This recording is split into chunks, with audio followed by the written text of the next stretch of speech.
bihira na sumali sa battle, madalang na sumabak. Partida ikaw yung naging wanted, pero ako pa rin mas hinahanap. Ubus yung ticket dun sa barracks, puno yung venue na malawak. Pero kung di ako kalaban mo, malamang hindi yan lalaganap. Kaya di rin uubra sa akin yung chainsaw mo na hawak. Di mo madadaan sa brrr, yung mas malakas pa rin humatak. Yung time travel mong pakulo, pinaglumaan na scheme. Yang capsule mong nabuo, nagawa ko ng mas magaling. Pero hindi kinakalawang, wala pa ring hinto yung stream. Pakinggan mo kanta kong ginto, yun ang tunay na time machine. Ikaw, ano pang ambag mo sa scene? Ano pang ambag mo sa scene? Kung ang layo na sa sining nung ibang trip mo't alam. Ako yung pagiging undefeated, pwede kong i-give up o mag-sit back na lang. Kasi yung talent ko, di lang pang-battle at bilang hip-hop lamang. Ikaw di ka nagra-rap bilang rapper, nag-flip top ka lang. Okay.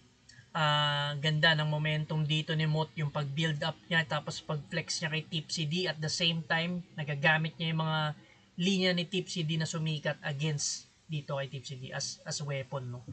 Yung makina ng chainsaw, nasabi rin siya ni Tipsy D kanina, sikat na line siya ni Tipsy D. Time machine. Tapos yung nakakaisip siya ng mga creative ways kung paano yun magagamit. At the same time, nafe-flex yung sarili niya. Ganda. Lagari, malakas sumatak. Solid yung mga yun. Tuloy natin.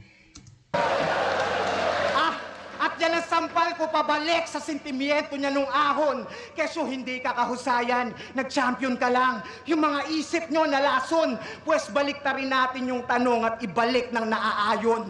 Ikaw, kung dito ka na nga lang magaling, ba't hindi ka pa rin nagcha-champion?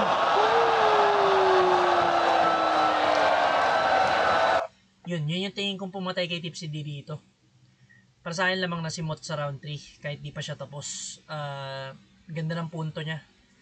Yun, nagamit niya yung mga lines ni Tipsy D against sa kanya. Solid. Tapos ang ganda pa ng mga setup ni Moth. Pati yung pag-build niya ng momentum.